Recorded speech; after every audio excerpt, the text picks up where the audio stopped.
Bonjour à toutes et bienvenue dans ce nouveau podcast de Femme à part, podcast dans lequel aujourd'hui je vais vous donner autant de détails que possible sur la prochaine collection, la deuxième collection de Femme à part qui devrait sortir au mois de mai. Donc à l'heure où vous écoutez ce podcast, ça devrait sortir incessamment sous peu. Bienvenue sur la chaîne pour les personnes qui viennent d'arriver, qui nous rejoignent ici. Vous trouverez tous les vendredis à 10h de nouveaux podcasts, tous les lundis des chroniques de livres, très régulièrement des conférences et des entretiens avec des femmes inspirantes sur différents sujets. Donc surtout n'hésitez pas à vous abonner. Voilà, pour ne rien manquer et voilà, pour être sûr de pouvoir écouter tout ce que je publie régulièrement sur cette chaîne. En tout cas, merci pour votre fidélité, merci pour vos mots adorables, tous vos commentaires. Mais alors, je ne peux pas forcément répondre à tout le monde ni à tous les commentaires, mais vraiment merci de votre fidélité, de votre gentillesse. Merci à toutes les personnes qui me font des remarques de façon constructive, de façon bienveillante, qui apportent des précisions par rapport à certaines choses que j'ai dites, peut-être par rapport à des mots que j'ai employés qui n'étaient pas assez exacts. Pour toutes les personnes qui complètent également ce que je dis, c'est vrai que ça n'est pas toujours évident d'être exhaustif et de pouvoir tout dire sur un sujet ou de pouvoir penser à tout. Donc vraiment merci à toutes les personnes qui par leur contribution en commentaire finalement d'une certaine façon enrichissent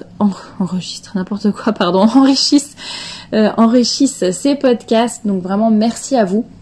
Donc aujourd'hui, vous l'avez compris, le podcast est vraiment centré sur la collection de robes. Donc bon, déjà si le sujet ne vous intéresse pas, vous pouvez tout de suite arrêter ce podcast tout simplement. Mais vous avez été nombreuses à me poser des questions sur Instagram notamment. Donc je me permets ici un peu, on va dire, de récapituler, de répondre à toutes les questions que vous m'avez posées pour que vous soyez prêtes pour le jour J. Alors effectivement, la question qui est revenue le plus souvent, c'était par rapport à la date de sortie de cette collection, de cette deuxième collection. Alors malheureusement, donc à l'heure où j'enregistre ce podcast, nous sommes au mois d'avril.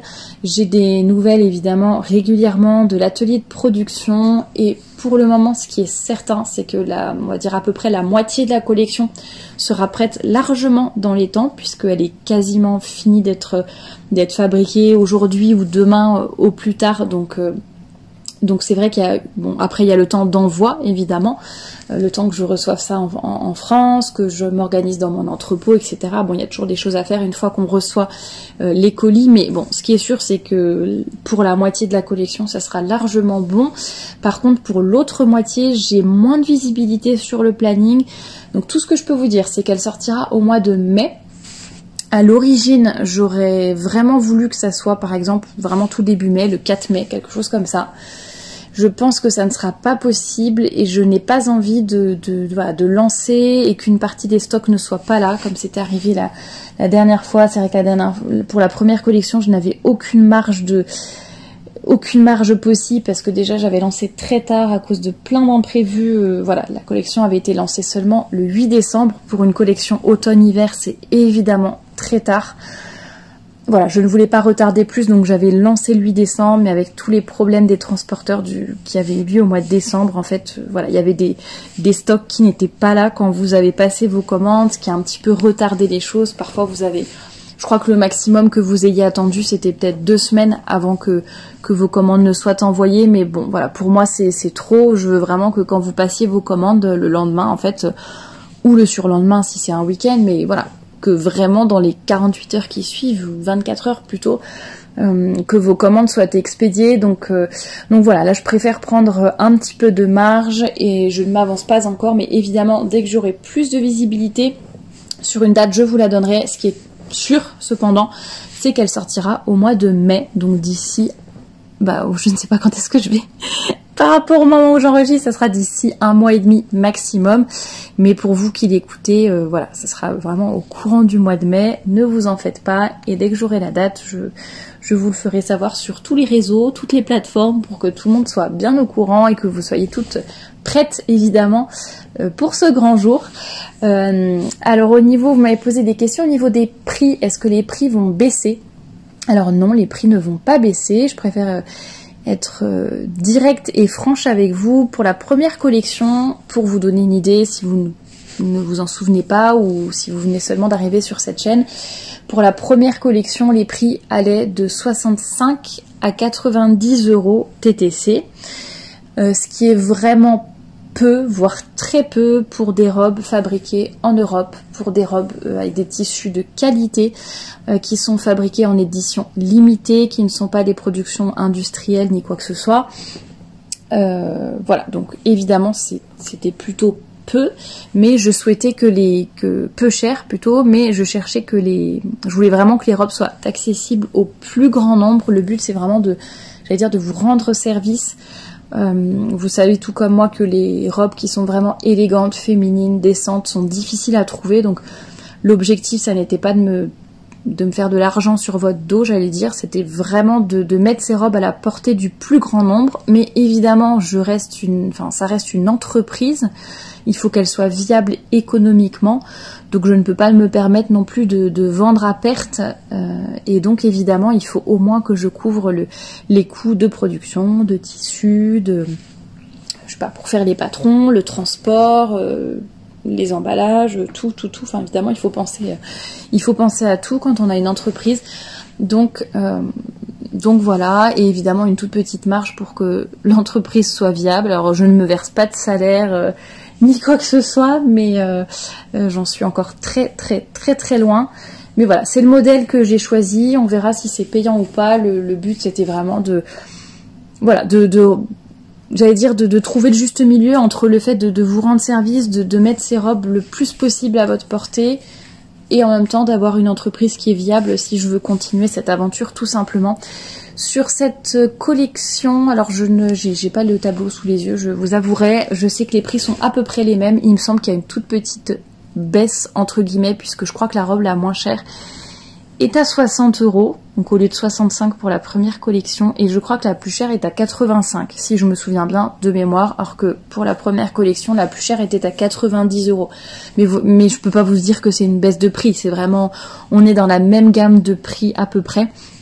Donc voilà, à propos des prix, en fait ce que je m'efforce de faire tout simplement, c'est de moi baisser les coûts de mon côté, que ce soit le coût des matières premières, sans pour autant évidemment négliger la qualité, mais pour la première collection, je n'étais pas passée par un fournisseur professionnel, j'avais donc eu des prix, j'allais dire prix publics, enfin prix que vous payeriez si vous alliez acheter votre tissu vous-même dans une mercerie.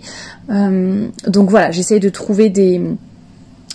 faire des économies de cette façon-là. Pareil par rapport, par exemple, aux patrons, comment on dit, les gradations. Enfin, il y a un patron qui est fait, mais ensuite il faut le grader dans toutes les tailles.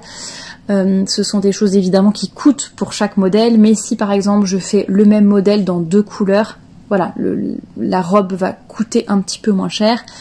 Si je refais par exemple la même robe pour une prochaine collection, bah, évidemment je n'aurai pas à repayer les frais de patron et de gradation. Donc voilà, c'est des petites choses, j'essaye de jouer sur certaines choses, de vraiment comprimer certains coûts tout en gardant la même qualité, parce que par exemple au niveau des tissus, la qualité pour cet été sera meilleure, ou soit aussi bien meilleure de mon point de vue en tout cas, sera meilleure, et notamment au niveau de la composition des tissus qui seront plus naturels.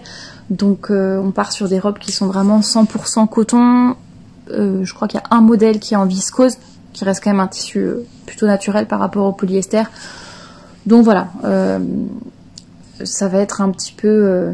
j'essaie de jouer sur ces choses-là pour vous garantir, j'allais dire, le même prix, pour essayer de baisser dès que je le peux. Mais c'est vrai que ça n'est pas toujours évident, et je pense qu'à l'avenir, en tout cas, il n'y aura pas de grosses baisses de prix, hein. Ça sera toujours ces prix-là, parce que tout simplement, c'est déjà vraiment très bon marché. Il suffit de regarder un petit peu dans des marques similaires qui font beaucoup plus de volume en plus, donc il doit avoir des prix plus intéressants, mais des marques... voilà, fabrication européenne, cherchez un petit peu, regardez, hein, je ne sais pas, par exemple, Mariselli, que ce soit au niveau de la qualité, du positionnement, je pense que c'est peut-être à peu près l'équivalent. Bon, bah, leurs robes sont à presque au double quoi du prix. Enfin ça dépend des modèles, mais donc voilà, je pense que en tout cas les prix ne baisseront pas, mais c'est déjà bon marché. Alors forme des robes, j'ai essayé de faire un petit peu, je vais pas vous donner trop de détails non plus pour que vous les découvriez, mais que ce soit au niveau des encolures par exemple, j'ai essayé de faire un peu comme pour la première collection, à la fois des encolures en V, des encolures rondes, des choses un peu, voilà, qui a un petit peu de, j'allais dire un petit peu de tout, pour que tout le monde puisse s'y retrouver. Comme pour la première collection, il y aura sur chaque fiche produit les morphologies pour lesquelles voilà, les robes sont le plus adaptées pour que vous vous y retrouviez aussi, ainsi qu'un guide des tailles vraiment assez détaillé pour que vous puissiez voilà, savoir même sans essayer, vous rapprocher au mieux de vous faire une idée la plus précise possible de la robe et de comment elle va tomber sur vous, etc. Et puis évidemment, je peux toujours répondre à vos questions et vous aider, étant donné que j'ai essayé les modèles.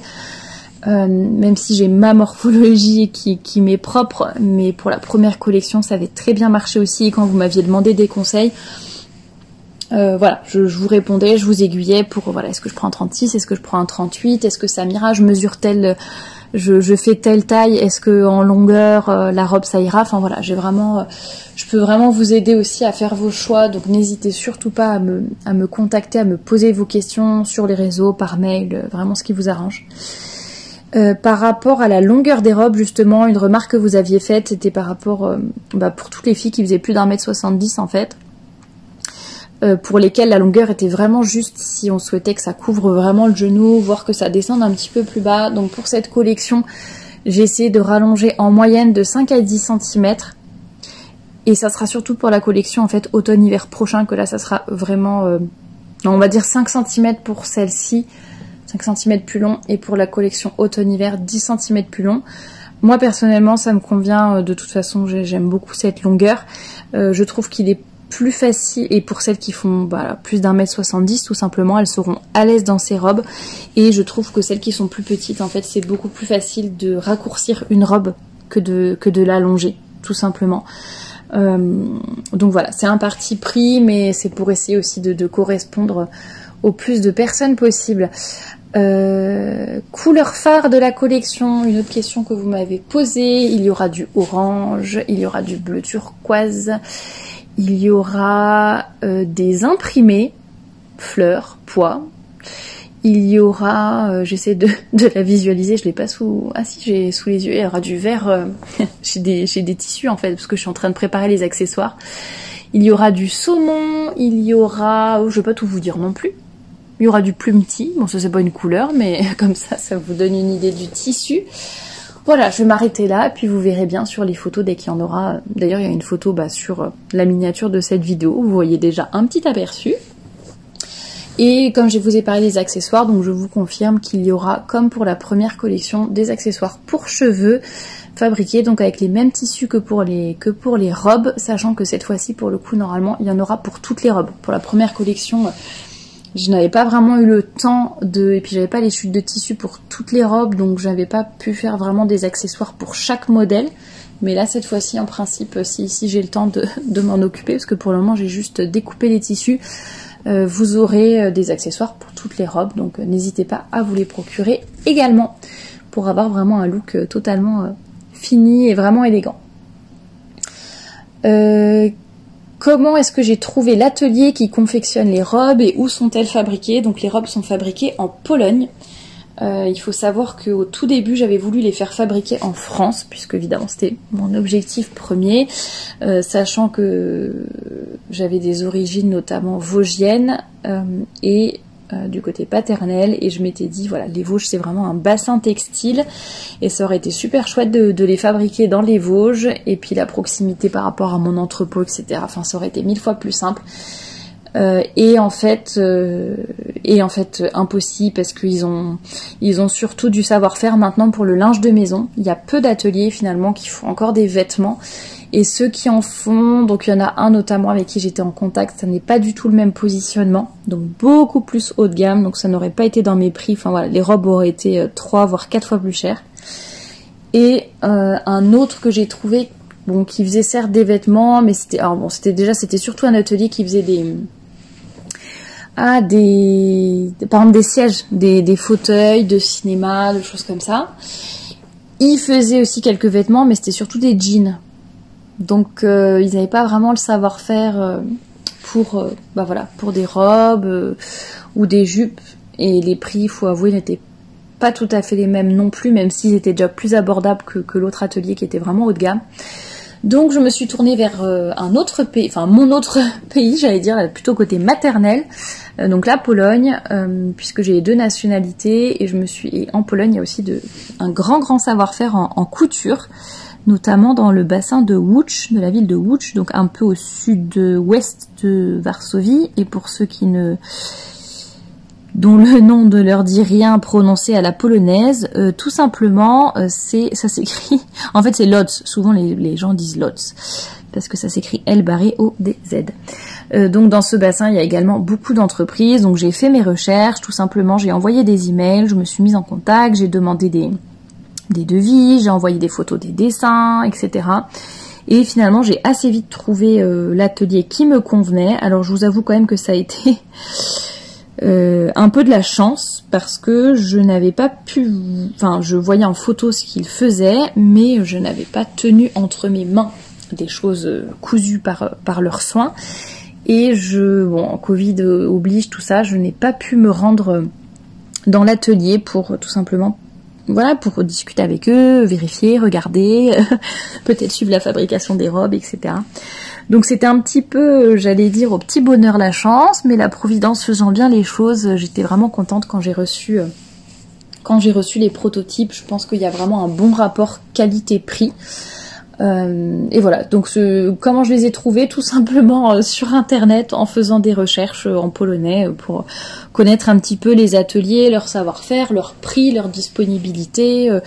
Tout le monde ne fait pas de tout, il y en a qui sont vraiment spécialisés dans, je sais pas, les vêtements de sport par exemple, certains les pantalons, les jeans, ou mode masculine, enfin vraiment il y a des choses assez spécifiques, donc voilà, j'étais contente de les trouver et j'espère vraiment très rapidement, cette année même, j'aimerais vraiment pouvoir repartir là-bas pour tout simplement les rencontrer, visiter l'atelier et puis même, il y a plein d'autres projets, donc voilà, j'espère pouvoir y retourner.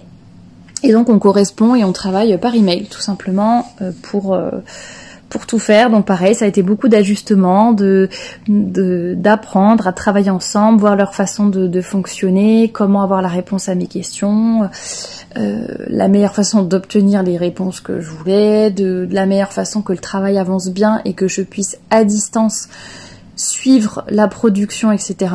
Mais je pense que voilà, on commence à se connaître mutuellement, à voir comment on fonctionne, et il y a vraiment une bonne relation de confiance qui est établie aussi. Voilà, des 2 côtés, parce que je pense que eux ne savaient pas à quoi s'attendre. On ne sait jamais si le client fait faux bon, si le client va payer, si le client va être content, etc. Et vice versa, on ne sait pas comment va agir le fournisseur. Donc bon, c'est vrai que la relation commence à se construire, donc ça c'est super agréable. Prochaine question, est-ce que j'ai eu de mauvaises surprises pendant le process, enfin pendant tout le début de cette aventure? Alors oui, j'ai eu plein de surprises. Mauvaises, je dirais pas forcément mauvaises, en tout cas j'ai pas le souvenir d'avoir eu un gros obstacle ou une grosse mauvaise surprise. Ça n'est pas tellement ça, c'est plus sur l'ensemble des choses pour la première collection. La deuxième ça n'a pas été le cas, mais la première, je suis vraiment allée enfin vraiment il a fallu que je m'accroche pour qu'elle puisse sortir cette collection. C'était vraiment beaucoup de travail. Même quand j'y repense, je suis un petit peu émue de me dire que ça a fonctionné, que j'ai pu sortir cette première collection, que j'ai pu vendre mes robes, même si je ne les ai pas toutes vendues, mais je me dis c'est énorme. Je ne suis pas du tout du métier, j'ai tout fait toute seule ou quasiment toute seule. J'ai eu de l'aide ponctuellement, bien sûr, je remercie toutes les personnes qui m'ont aidée, mais je veux dire, j'ai pas une équipe, je prends mes décisions toute seule. Enfin, je sais pas si vous vous rendez compte, mais c'est énorme de choisir chaque robe, chaque tissu, chaque détail, l'emballage, tout. Enfin, tout aurait pu planter. Il y aurait pu. Et d'ailleurs, il y a eu plein de moments où j'ai changé pas de stratégie, mais voilà, j'avais une idée au tout début quand j'ai créé l'entreprise et quand j'ai commencé vraiment, j'avais une idée de la façon dont j'allais procéder et puis finalement tout a changé en cours de route, enfin vraiment. Et finalement, ça c'est ce que je retiens, c'est que chaque épreuve, entre guillemets, c'est peut-être un mot fort, chaque obstacle, on va dire, chaque moment où il y a eu vraiment un moment de flottement, un obstacle, un moment où je me suis dit est-ce que je continue, est-ce que j'arrête, chaque moment a été vraiment source, au contraire, voilà, la personne, à la fois c'était il y a eu un frein, un arrêt, et à la fois c'était pour repartir dans la bonne direction. Donc moi j'avais l'impression d'être freinée, j'avais l'impression que c'était un obstacle, j'avais l'impression que c'était insurmontable, et en fait c'était ce qui me permettait de, rebrancher, prendre un meilleur chemin ou aller dans une meilleure direction ou voilà, trouver petit à petit. Donc c'est comme ça qu'au fur et à mesure j'ai trouvé mes fournisseurs, que j'ai trouvé que toutes les choses se sont faites. Donc pour la deuxième collection évidemment c'était beaucoup plus simple quand même puisque j'avais déjà trouvé, validé entre guillemets un certain nombre de choses, un certain nombre de process, un certain nombre de fournisseurs, de méthodes de travail, d'organisation, etc. Donc c'est évidemment beaucoup plus facile. C'était beaucoup plus facile pour cette deuxième collection qui va sortir au mois de mai. Mais voilà, ça reste quand même assez difficile. Le plus compliqué en fait c'est déjà de cumuler 2 métiers tout simplement puisque voilà j'ai le métier qui me permet de vivre à côté et qui me verse un salaire qui n'a rien à voir avec femme à part, ni la mode ni quoi que ce soit. Donc déjà cumuler deux métiers c'est difficile. Le fait d'être seule en fait, de pas avoir une équipe et puis de ne pas être du métier tout simplement. Voilà, je suis pas styliste, je ne suis pas modéliste. Voilà, tout ce qui est communication, gérer l'entreprise, etc. Ça va. Mais c'est vrai que c'est un peu compliqué. Donc, voilà, c'est très intéressant. On en apprend beaucoup sur soi, on en apprend beaucoup sur. J'en apprends beaucoup sur tout le monde de la mode, etc. Je pense qu'à chaque collection, je vais m'améliorer. Ça va. J'essaie aussi de beaucoup vous impliquer pour vraiment répondre à vos demandes, à vos besoins. Le but c'est vraiment, je vous l'ai dit, de faire des robes qui vous plaisent et qui vous rendent service vraiment. Enfin, il faut que cette marque, il y a déjà beaucoup de choses sur le marché. Là, le but c'est vraiment de proposer des choses qu'on ne trouve pas ailleurs justement. En tout cas, pas à ce prix-là. Pas avec les 3 critères, voilà, élégance, décence, féminité. Il y en a souvent un qui manque dans ce qu'on trouve dans les marques actuelles. Donc voilà, le but c'est vraiment d'être là pour vous et de pouvoir avancer ensemble. Et puis voilà, il y a d'ailleurs beaucoup de robes. Alors, je les aime toutes, parce que je les conçois avec beaucoup d'amour et beaucoup de cœur.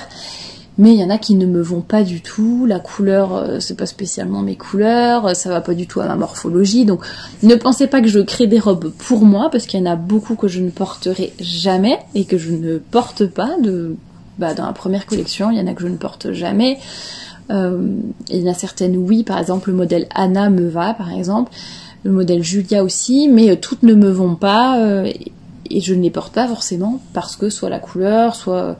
Bon voilà, c'est vraiment pour vous que je le fais, j'essaie de varier autant que possible justement les couleurs, les formes, pour que toutes vous puissiez vous y retrouver, faire aussi des modèles de grossesse, ou en tout cas compatibles grossesse. Et d'ailleurs il y en aura une, même 2 plutôt dans cette collection qui sortira au mois de mai. Alors, donc pas spécialement de mauvaises surprises on va dire pour conclure, mais voilà, plein d'obstacles, plein de choses, de découvertes, de rebondissements, mais c'est comme ça. Une anecdote à partager. Qu'est-ce que je pourrais vous partager comme... J'ai noté la question, j'ai même pas préparé. Je n'ai même pas préparé l'anecdote. Une anecdote à partager. Alors ça c'est un truc rigolo. Ça je vous le partagerai peut-être un jour la photo. C'est mon entrepôt aujourd'hui. C'est un grand mot, entrepôt. Je n'ai pas énormément de robes, puisque la première collection c'était 500 robes, ou un peu, oui, environ 500 robes. Donc quand elles sont pliées dans des cartons, voilà, ça doit prendre à peu près 6 ou 7 gros cartons. Bon, c'est des gros cartons, mais voilà. Mais voilà, il fallait quand même un endroit. Moi, je vis dans un petit appartement, dans un F1. Voilà, évidemment, j'aurais pu mettre ça au milieu de mon salon, mais ça n'avait ni queue ni tête. Donc, j'ai de la famille qui habite pas loin. Il y a des grandes fermes, etc., des hangars, tout ça. Donc, pas de souci. Mais par contre, rien de définitif pour le moment.